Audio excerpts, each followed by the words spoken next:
Over the last 3 years, we've had the youngest winner of the Tour de France since World War II, the youngest winner of a monument in 53 years, and the youngest winner of La Vuelta in over 60 years. So no wonder teams are now scouting and signing up riders at an earlier and earlier age. They might well win a huge race sooner rather than later. And let's face it, Tadej Pogacar's 24 now, so he's getting a bit long in the tooth. So coming up, 10 riders who could and probably will be the next big stars in the world of cycling. And I'm going to start with Oscar Onley. The 20-year-old had been due to spend another year at Team DSM's development squad, but plans changed in the off-season and he started a 4-year contract with their World Tour team at the turn of the year. That decision was almost certainly influenced by Onley's results at the Crow race last October, where he was narrowly beaten by Tour de France champion Jonas Vingegaard on the 2 summit finishes of the race. Onley also won the final stage of the Giro Ciclista della Val d'Aosta in July, a highly regarded race for under-23s, and one where he also won the points classification. He said that he sees himself as someone for the longer climbs rather than the Ardennes-type climbs of the classics, but it'll be interesting to see where he shines now that he's in the full pro ranks. Up next, Fem van Empel, a name that will be very familiar to those of you who watch cyclocross. She turned 20 last September and soon after that started dominating the elite cyclocross races. She's won 11 of the 17 races she's finished so far this season as we record this and hasn't finished worse than 3rd.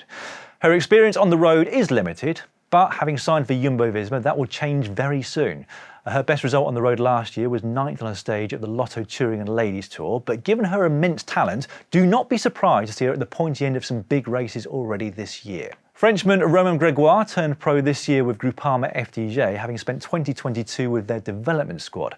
Now, as a junior, he'd been with AG2R, winning 14 races in his final year in that category. Last year, his first as an under-23, he had a string of high-profile wins. Liège-Bastogne-Liège, the European Championships, a stage of the under-23 Giro, a stage of the Tour de l'Avenir, as well as medaling in both the time trial and road race at the French National Championships. There is no doubt that he is ready for the step up to the pros, despite only leaving his teenage years behind him this month. And it wouldn't be at all surprising to see him pick up some big results straight away, particularly in races with repeated short climbs. Grégoire is another rider with a background in cyclocross, but Zoe Backstedt is a rider with a background in cyclocross, road and track, and is a current world champion in all 3. It feels like the sky's the limit for the youngest of the Backstedt family, who joined her sister Eleanor in the pro peloton this year, albeit on a different team. EF Education Tibco Silicon Valley Bank. With a likely participation at the UCI Cyclocross Worlds in February, we may not see Backstedt on the road until a little later this year, but once she does, there will certainly be a lot of attention on her. Given her raw power, it feels like the one-day classics are where her future lies, but that's something that we and she will only find out in due course. Cian Uijtdebroeks is not strictly a neo-pro, having already turned pro with Bora Hansgrohe at the start of 2022.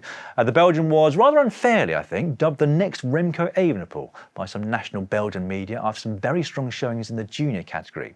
So perhaps it's not a big surprise he opted for a non-Belgian team with whom to turn professional. His main focus last year was the Tour de l'Avenir, which he won, and given the numbers that he's been producing on the climbs, there seems little doubt he'll be animating races in the mountains in the not-too-distant future. And so this feels like a good time to do a quick promo for a new 2-part documentary that we've got coming up for you on GCN+. Race of the Future follows the riders at the 2022 Tour de l'Avenir, a race that has a list of winners that looks like the who's who of current stage racing. Of those that emerged victorious in that race over the last 20 editions, 14 have gone on to win at least a stage of a Grand Tour, if not the general classification, whilst another has gone on to be an elite world champion. So if you want to know who's going to be at the pointy end of a Grand Tour near you very soon, look no further than the Tour de l'Avenir.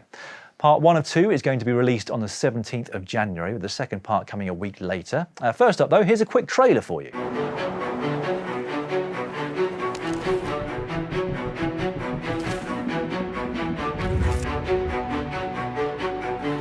Welcome to the Tour de l'Avenir, the race where cycling's future champions reveal themselves. Dubbed the Mini Tour de France, the best under-23 rides in the world come here every year to compete over 10 days of fierce racing. A big attack so far from the finish. And look at him go, taking some risks here. With exclusive fly-on-the-wall access from start to finish, vous avez carte blanche pour attaquer Been fishing like 3 times in my life. Catch of the day, that one. I'm disappointed in you, We'll introduce you to the riders who could light up pro cycling over the next decade. Hello, I'm Cian Uijtdebroeks and I like to climb. I guess I'll consider myself one of the favourites alongside also my teammate Tom. It's going to haunt me for the rest of my life, that final corner. Over 2 films, we'll meet these young men on the cusp of stardom before the world tour comes calling. This should be my piece of cake, hopefully.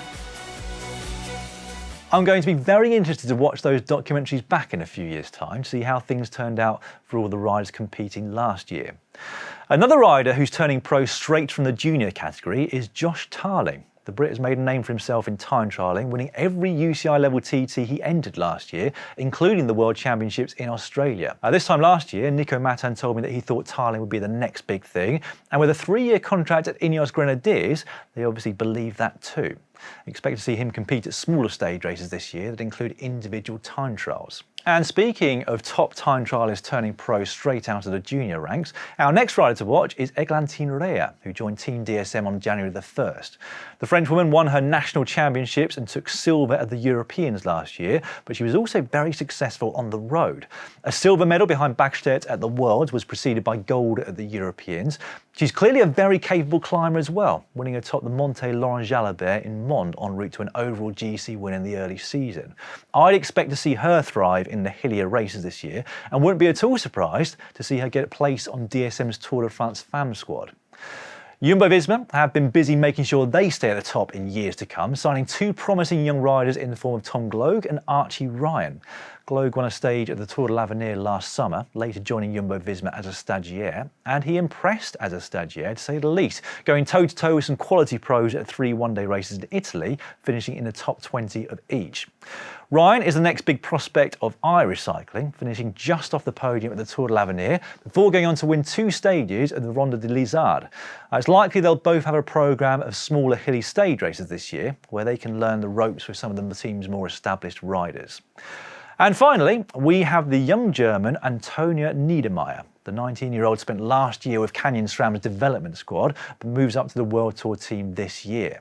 She won 2 stages and the general classification of the Tour Cycliste Féminin International de l'Ardèche against far more experienced pro riders last year, and by a handsome margin too. We won't see much of Niedermaier on the road in the early season, but for good reason. She combines road racing with another career in ski mountaineering.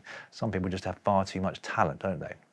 But that's what this video is all about, youngsters with talent, and there are a heap of extra names that we could have thrown into the mix. Sam Watson, Leo Hayter, Lenny Martinez, Casper van Oulden, Søren Varenskjold, Jensen Plowright, Michel Hessman, Rudy Porter, Thibaut Naes, Ricardo Bauernfeind, Ivan Romeo, Eleonora Chebocco, and what about Fariba Hashimi? She's a recently crowned national champion of Afghanistan who turns pro with Israel Premier Tech Roland this year and who's racing for all of the women of Afghanistan. Fariba and her sister Yıldız were amongst a number of female cyclists that were evacuated from Afghanistan in 2021 when the Taliban took control of the country. They now reside in Italy. If ever there were riders to support and watch out for, it's them. Right, let me know who I've missed in the comment section just down below, and indeed who you think will be the best first-year pro of 2023. See you all soon.